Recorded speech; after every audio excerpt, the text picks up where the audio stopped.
Everybody, it's Beast, also known as Tim, and I am here with my favorite cousin, Kelly. Kelly, how are you? Hi, I'm great. So we have been talking for a while about having some conversations. You, I think, are a very interesting person. You've done all kinds of interesting things. You have all kinds of stories, from being bitten by your kindergarten kids to being a skate mom to all kinds of things that you've had happen to you and with you and around you. And I think you're very interesting. So I was like, Kelly, let's have some conversations. So thanks for doing that. Sure. I love sharing my stories. So we're recording this at the beginning of February 2026, and the Olympics are literally about to start tomorrow night. I guess is the opening ceremonies when we're recording this. So that made me think about you and your life in the world of skating, because you spent a lot of time in the world of figure skating. Yes, I did. Yeah, quite a few years. So how did that all start? Like, you know, your daughter, Katie, was a really great figure skater, and you guys spent a lot of time and effort and money and everything on that. How did that first start? Like, who had that idea? So ironically, a neighbor asked if she could go with her Girl Scout troop ice skating one afternoon. And literally that's how it started. She went ice skating and she came and she said, I didn't fall and I loved it. So we signed up for Learn to Skate, and it just started that way. And she obviously wasn't world famous and the best ever, but she did a great job with the resources we had and the things that she did and learned. And I think it was a great experience for both of us. Well, you both spent a lot of time and energy around this. So how old was she when that started? I think she was 7. Okay. And then how old was she when she finally stopped the serious competitive skating? She must have been a junior when she kind of backed off on the competitive skating, but she skated during college. She still was taking lessons. She kind of transitioned over to solo dance, which is not as big of a thing publicly, but it's a pretty big thing in the skating world. So she was doing ice dancing without a partner. And taking those tests. Part of skating is that you have to take tests to pass up different levels, and so she was taking those dance tests. So wait, what did you call it? You called it what dance? Single dance? Solo ice dancing. Know there was solo ice dancing. Yeah, they have national championships. I wouldn't be surprised if it doesn't show up in the Olympics in the next few cycles. Like it's a very cool thing, and it kind of compensates, like especially in the United States, there's a deplorable lack of partners. There's a lot of young ladies skating, but not nearly so many guys. So there's a lot of very talented skaters that just can't connect with a partner. And so this is an avenue for them to still kind of compete and advance their skills. And wow.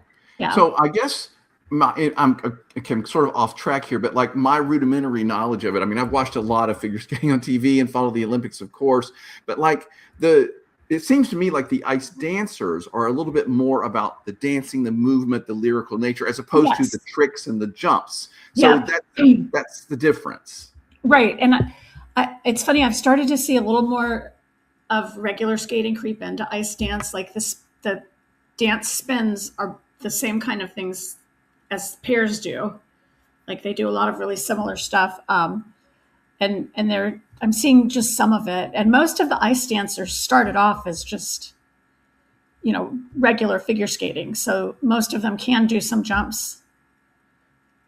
We've had guests at our rink, guest skaters who were ice dancers, and they knew how to do jumps. They could kind of work with our kids on jumps and that's just part of figure skating world, right? Yeah, it is. And there's some other things.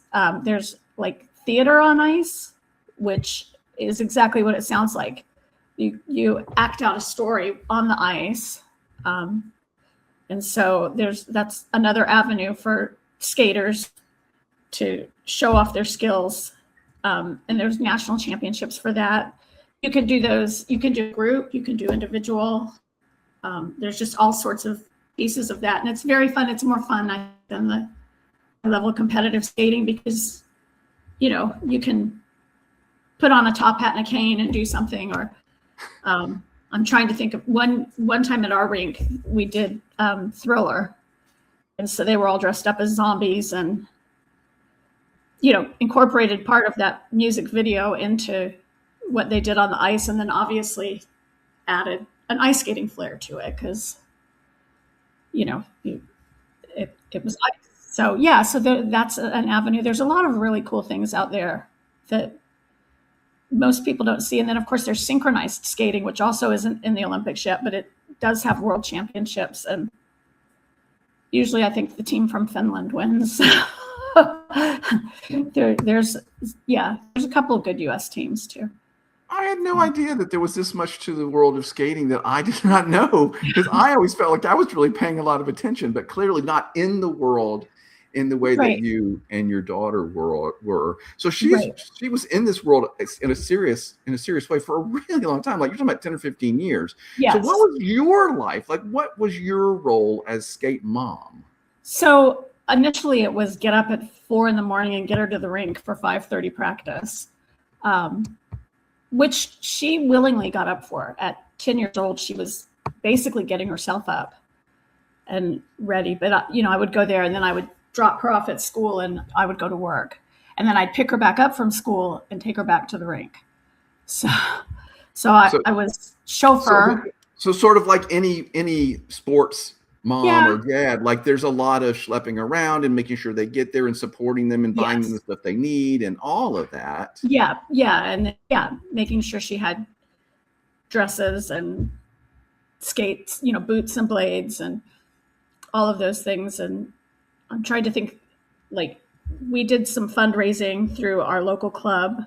So obviously I ended up on the club board as a director. I don't know what exactly that term meant, but I was just part. I helped plan things.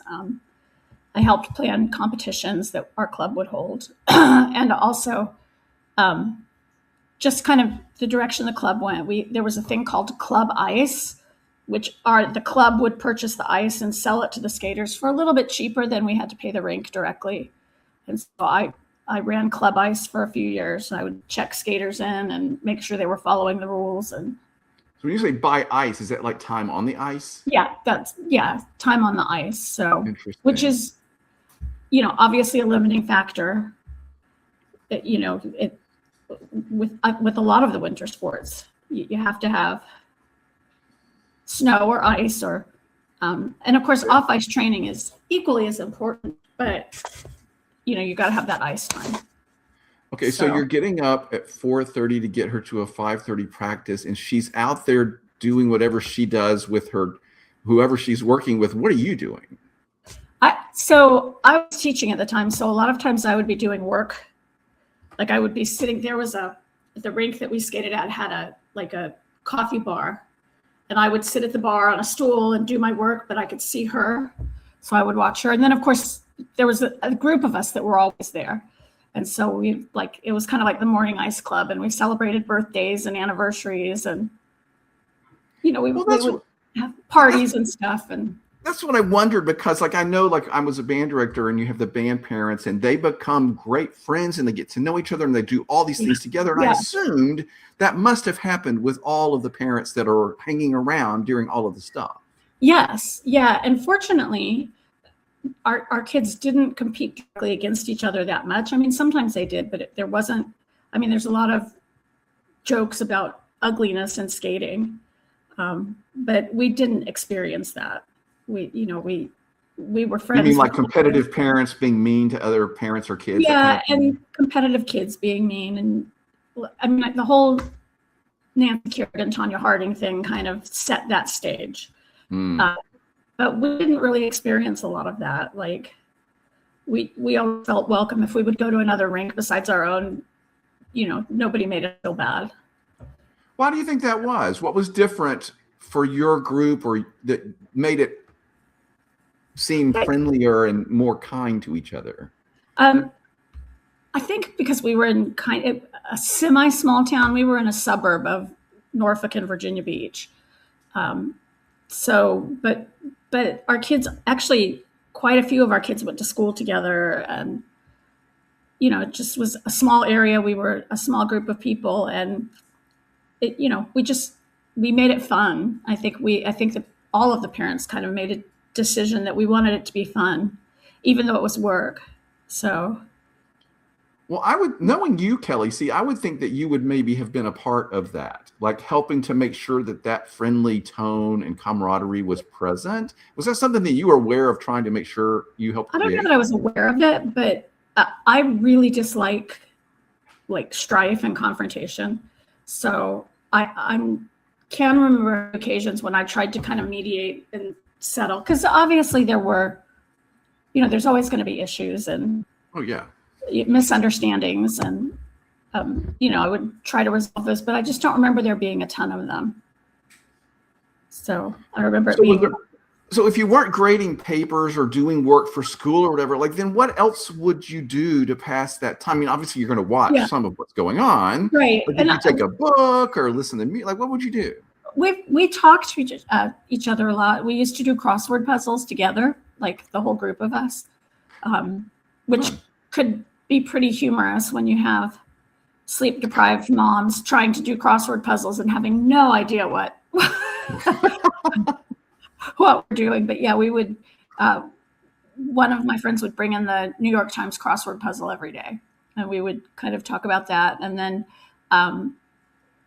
one of the moms kind of helped out the rink she would make cookies in the morning, so like for them to sell in the concession stand later.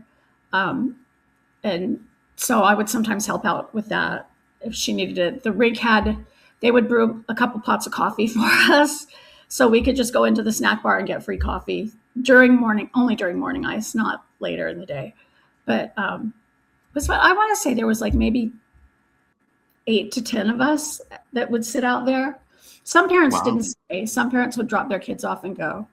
But there was a little core group of us that was there, and if they needed help at the rink, we would help out, So what was it like when you're taking her to competitions? Was that like crazy stressful for you as a mom? Like, what was your role in all that? Well, so obviously make sure she's there with everything she needs, with her dress, her good tights, which was always like, I can remember buying tights all the time before competitions because they just get so torn up when she practiced them. Even if she wore pants to practice, she'd put tights under them just so she'd be warmer. So we have to make sure she has tights that didn't have holes all over them. And make sure, everything was done. The funniest thing that she was also very stressed at competitions. And I can remember one time showing up to practice and she had done her hair for practice and it was all over the place. Like she'd done it quickly. It just wasn't great. And the coach looked at me and I was just like, don't say a word. She'll get it fixed before she gets out on the competition ice, but let it be right now. So, it was kind of my job to keep her calm. And, I was kind of a firm believer in whatever she wanted, if she wanted Twizzlers and a Coke before she competed, then that's what I let her have, because we found through experience that if we tried, here, have this protein shake, it just didn't work for her. Like it would make her feel nauseous and queasy. And so whatever she kind of wanted, in fact, before we went to practices in the morning, she would have chicken and stars soup. Do you remember those Campbell's cups that you could warm up? Yeah. We would warm that up on the way out the door, and that's what she would have before we'd practice. So, yeah. Well, that makes sense. That would be warm and a little bit filling, but not too heavy. That makes sense to me. Right. Yeah, it made perfect sense, and it worked for her for years. We had chicken star soup every morning. Wow. So was skating practice mostly early morning, or were there other times of the day too? Early morning, and then typically it would start again at like 2 to 5 in the afternoon. But she was in school, I was at work. And then as she got older, she had cross country practice. So we would dash from cross country practice back down to the rink. And then by the time she was doing that, she also was helping with the Learn to Skate classes. So, okay. Which a lot going on right after practice. So, So I've always lived sort of in warm places. So this is going to be a very strange question, but like it strikes me that it might be challenging to spend so much time in the cold. Like, you know what I mean? Like you're in the cold rink. Like what was that? Like did that require special preparations or anything? Well, a lot of people made sure they had coats and gloves and stuff. I was notorious for forgetting my coat on the way to skating competitions. But I also tolerated the cold a lot better then. Now that I'm older, I don't tolerate the cold at all. But So it wasn't that really a big deal to you? it was not a big deal to me. It was sometimes to her. She would layer up for practice. You could always take layers off if you're working hard and you get hot. Sure.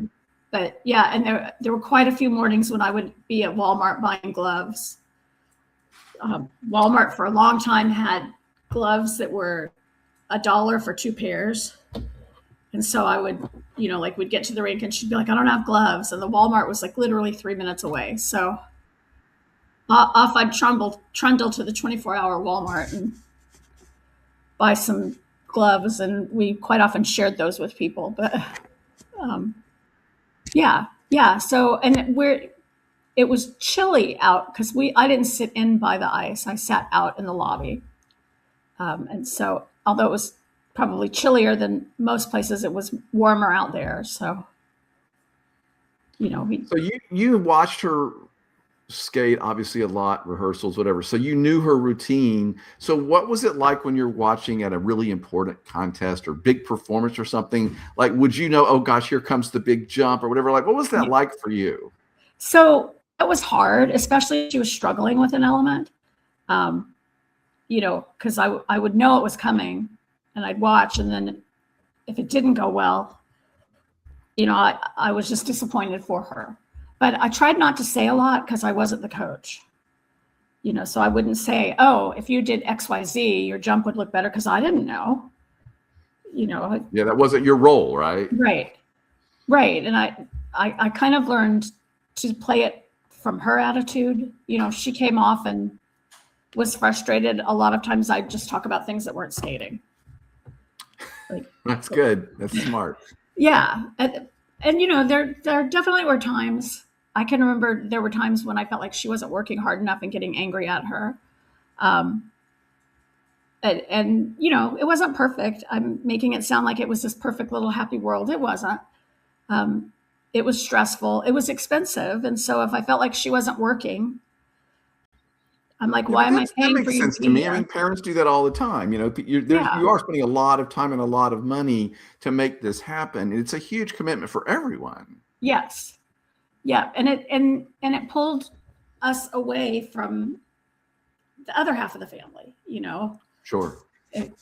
Although I don't think I missed a ton of Michael's stuff.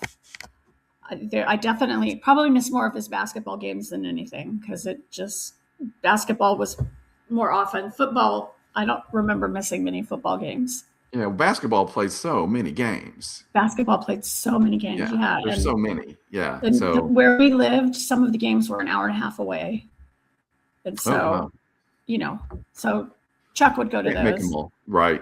I think that sounds like you did really well. So here's my thing. I am a musician, and so I grew up watching figure skating, and what I loved the most was that they were dancing. They were skating to the music, and they would plan the jumps to go right with the moment in the music. And I just always found that thrilling, like interpreting the music through the skating.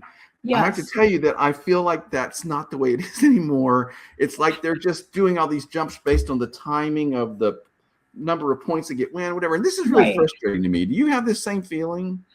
I do. I feel like I actually was watching some videos of Michelle Kwan recently, and she was so beautiful, and everything she did matched the music. And, of course she wouldn't place well with what she did anymore because she doesn't have that point value. It's all about, and honestly, it's all about the jumps. Skating can say what it wants, but when the quad jump has a base score higher than anything else, you watch somebody like Ilya Valinen, who does 2 jumping passes and has a quarter of the points of his competition after 2 elements. I mean, and that's what people want to see are those jumps. But I do miss the Well, but not artistry. me. That's not all I want to see. I do miss the artistry of the musicality of it. And listen, I mean, in my, not to get into the politics of it, but I do think there came a point where the world of figure skating stopped trusting their judges. And Yeah, I so I think think so that's too. why the judging system changed to be sort of, here, they do this, they get this point. They do this, where it used to be, where's the artistry, where's the musicality, you know, Right, the parts that I loved. And I feel like that's a real loss for me. I get frustrated watching now because the routines all seem the same because they're timed out for points, right, and right. it didn't used to No, feel that way, you know, back when I was growing up in the 70s, say, or 80s. Like, it felt like they were interpreting the music, and the jumps and things happened based on the music, not based yes, on the system. and the fact that they now allow skaters to use songs with words should have expanded that artistry because it you know they were so limited in the amount of music there was with no words. So it was kind of a skating joke about certain music being so overused. Oh yeah, everybody skated the So Carmen over and over and over, like we know. yeah, That's, Firebird Suite yeah, was wasn't there a incredible. rule about you couldn't, there was no dying at the end of your Carmen routine at a certain point? Didn't they actually have that rule I because have no everybody was idea, but it wouldn't dying? surprise me. So, and the rule always came about because a skater did something. Like Mm. Surya Bonali did that backflip, and then they said, no, you can't do that. Now they're back where it's okay to do a backflip. Oh, really? It's back Yeah, in? that's back in. So, although I haven't seen any women do it, but quite a few of the men have one now in their routine. So, who was the wonderful African American Debbie Thomas? Yes, Debbie, Debbie I loved Thomas. her. But do you remember? I remember one year at the Olympics. I think it was the Olympics. She wore pants, and everybody Yes, lost their damn mind. yes. And I I thought she was beautiful, and it made sense for what she was doing. And I thought it made her look really long. And but like that was so controversial. right. And now that's another rule that's changed. Now women definitely wear pants. I think most of them still choose to wear But dresses, that's no but longer a restriction. no, it's no longer a restriction. And the other thing, this one I kind of don't like, is black tights. Like if they have a black dress, they'll wear black tights with it. And I, I just don't like that look. Like there's absolutely nothing wrong with it. I think it probably makes their lines look longer because they're all one color. But I just don't like that. And another thing that you see more and more of is gloves, like skaters wearing gloves with their during their competition program. Like Why do you think that is? I think everybody realizes it's cold out there. So, so pants and gloves and thick tights, you know, even if you're competing. Yeah, but I assumed it had something to do with like covering up some subtleties of the, like, you know, if you're wearing a glove, your hand is less defined. Right. Although perhaps So it shows up more. I don't know. It's interesting that you don't like the black tights. I haven't really thought that much about it. I'll have to watch for it. it's You just such a don't like the personal. look. Yeah. No, I just don't like the look, and I don't know why. Um, and I think, like, if you think about ice dancing, always had. Remember, ice dancing costumes were. I mean, that's what they call them. They call them costumes in ice dancing sometimes because they can be outrageous. But nobody else was outrageous. Well, Katarina Witt did the feathers, and then those were against the rules to have feathers. Oh, were they? Yeah. So, so So many um, rules. I know, and Yeah. But I've always loved skating, and I've really, it's been frustrating to me. I mean, there's been a lot of things in my life that have been really important to me, and then like it seems like it's changed, or somehow the magic goes out of it, and it makes me sad because I don't want to think I'm just some old codger who, yeah, it wasn't the way back in my day, you know. But I I, do feel like there are things that have been lost that I right, miss. right, and like I think Jason Brown kept that artistry all the way through. He actually was at some of the competitions we competed at when Katie was younger. And obviously his technical side never quite caught up with his artistic side, but that's why everybody loves him, because everything he does is beautiful. It's not just about jump, jump, spin, jump. Right. And I think my impression is it's sort of like, well, this is what I love. This is what I think is beautiful. And this is what I'm going to do. And boy, that's pretty gutsy. Yeah. Yeah. And I think arguably he's the most artistic skater in the world right now. Unfortunately, it doesn't transfer to, like, he didn't make the Olympic team. And again, because of the scoring system and right. all of those things. So you mentioned Michelle Kwan. Do you have an all-time favorite skater? Oh, Michelle Kwan, without a doubt. Tell me why. Well, she was the first one that caught my attention. Because I liked watching figure skating growing up. I think everybody's favorite Winter Olympic sport is figure skating. Like, it's what you think of when you think of the Winter Olympics. And yeah, I just remember watching her. And I remember her being so young when she first came on the scene. And she was beautiful. She had that spiral that, yeah. With that leg up in the air, and it just fantastic. It was amazing, and matched perfectly to the music. I'll never forget in her short program that there was this piano piece, maybe Rachmaninoff, but anyway, and like there was this little moment where the one little plate, she always landed right on it, and I just always thought it was so thrilling. I loved Krista Yamaguchi, who I think came before. She did come, yeah, I did like her too. I loved her too, and I felt like the same thing, like really artistic. And but Michelle Kwan, now you remember when we met Michelle Kwan in person? I do. Tell the story. How did that happen? So it was ESPN The Weekend at Disney World, and she was speaking, and you had a friend that was able to get you where she would be when the schedule, basically. I don't remember how that worked, but I knew a lot of people that work at Disney because I live in Orlando. Right. Yeah. And so we got to meet her. Yeah, I got there early enough that we got in, and she did a meet and greet afterwards. So, yeah. And I have that picture. I will find it and make sure I put it up here of us with Michelle Kwan, and of course, well, Katie was young, right? Katie was young. Yeah. I'm trying to think. I remember she was little. I'm thinking it was even pre-teenage years, maybe. I think so. I feel like it was. Yeah. Anyway, we'll look at the picture and we'll see. But I do remember that was thrilling for me too, to get to meet her, because I was such a big fan, and she was, of course, just as nice as you'd want her to be. Yes, she was exactly as nice as you would expect. Like, there was no snarkiness, no nothing. She seemed genuinely glad to meet people. So when you look back on that whole career of being in the world of skating, do you have like a moment that stands out? I want to say, I think the second year that Katie did pairs for a while too. I should preface this with that. After she did in pairs, is a lot smaller group of competitors. So it's easier to get to the higher level competitions as a pairs skater than a singles skater. So we went to junior nationals 3 times while she was a pair skater. And her second time, they finished just off the podium in a fit. Like, fourth gets a medal. At U.S. nationals, you get medals first, second, third, and fourth. And so they finished 5th by hundredths of a point. Like, it was so close. And it was so exciting, that they had done so well. And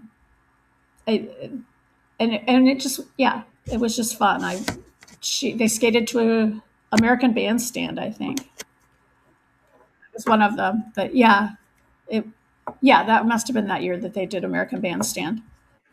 And then did you have a favorite piece of music that she skated to? Oh, yeah. You helped us find this one. It was from Star Trek, the newer Star Trek movies.